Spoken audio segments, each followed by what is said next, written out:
नमो भगवते वासुदेवाय। जय श्री कृष्ण, राधे राधे। प्यारे भक्तगणों, आप सभी भक्तों को अक्षय तृतीया पर्व की ढेर सारी शुभकामनाएं। आज इस वीडियो में मैं आप सभी को सुनाऊंगी अक्षय तृतीया की व्रत कथा विधि विधान के साथ। हिंदू पांचांग के अनुसार अक्षय तृतीया बैसाख महीने के शुक्ला पक्ष की तृतीया तिथि को मनाया जाता है। यह पर्व इस बार 10 मई 2024 दिन गुरुवार को मनाया जाएगा।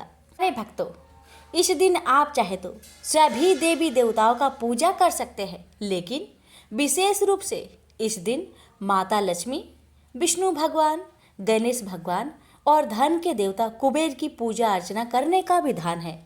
पौराणिक मान्यता के अनुसार अक्षय तृतीया के दिन शुभ मुहूर्त में मां लक्ष्मी की पूजा करने और सोने की खरीदारी करने से घर में धन्य धान्य की कमी नहीं होती है। मान्यता है कि अक्षय तृतीया के दिन ही सतयुग और त्रेता युग की शुरुआत हुई। इसके साथ ही द्वापर युग का समापन भी इस दिन हुआ था। इस दिन भगवान नर नारायण सहित परशुराम और हयग्रीव ने अवतार लिया था। इस दिन बद्रीनाथ के कपाट खुलते हैं और जगन्नाथ भगवान के सभी रथों को बनाने का कार्य शुरू होता है। इसी दिन माँ गंगा का भी धरती पर अवतरण हुआ था। भगवान श्री कृष्ण ने इस दिन युधिष्ठिर को बताया था कि आज के दिन तुम जो भी रचमांतक या सांसारिक कर्म करोगे, तुम्हें उसका पुण्य प्राप्त होगा। अक्षय तृतीया के दिन ही वेद व्यास और भगवान गणेश ने महाभारत ग्रंथ लिखने की शुरुआत की थी और आदि शंकराचार्य ने कनकधारा स्रोत की रचना की थी। अक्षय तृतीया के दिन ब्रह्मा जी के पुत्र अक्षय कुमार का जन्म हुआ था। साथ ही इसी दिन कुबेर को खजाना भी मिला था। अक्षय तृतीया के दिन ही महाभारत का युद्ध भी समाप्त हुआ था। अब आइए जानते हैं अक्षय तृतीया व्रत के नियम।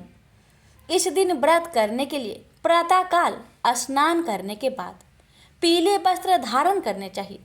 घर में विष्णु जी की मूर्ति को गंगा जल से स्नान कराएं और तुलसी, पीले फूल की माला या सिर्फ पीले फूल चढ़ाएं। इसके बाद धूप और घी की बत्ती का दीपक जलाकर पीले आसन पर बैठ जाए। आगे विष्णु सहस्त्र नाम, विष्णु चालीसा जैसे विष्णु से संबंधित ग्रंथों का पाठ करें। अंत में विष्णु जी की आरती गाए। इसके बाद सभी में प्रसाद बांटकर स्वयं भी खाए। आइए प्यारे भक्तगणों, अब हम श्रवण करेंगे अक्षय तृतीया पर्व की पावन कथा। कथा को पूरे श्रद्धा से पूरा अवश्य सुनेगा और आगे दूसरे भक्तों के पास भी शेयर कीजिएगा। कथा शुरू करने से पहले कमेंट बॉक्स में लक्ष्मी नारायण की जय लिखना ना भूले। आइए श्रवण करते हैं पावन कथा।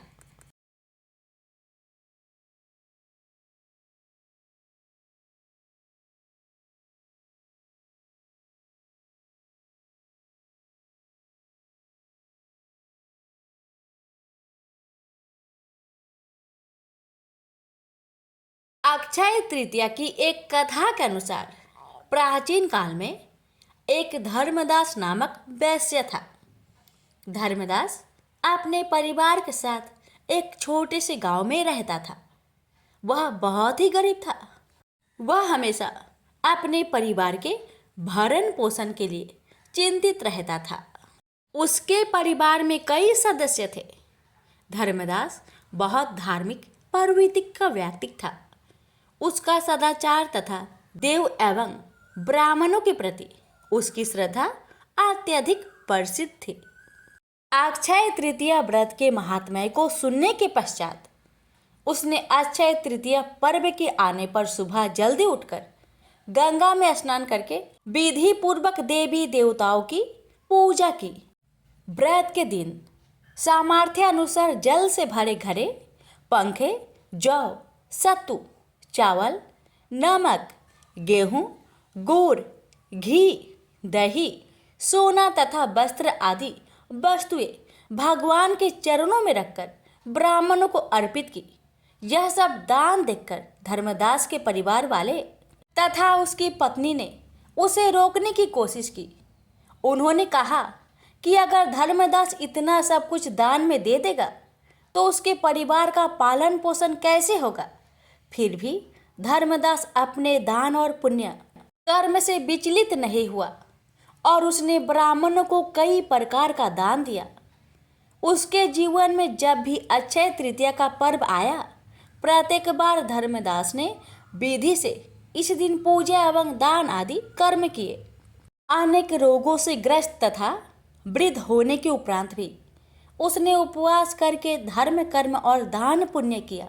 यही वैश्य दूसरे अगले जन्म में कुशावती का राजा हुआ। मान्यता है कि अक्षय तृतीया के दिन किए गए दान पुण्य व पूजन के कारण वह अपने अगले जन्म में बहुत धनी एवं प्रतापी राजा बना।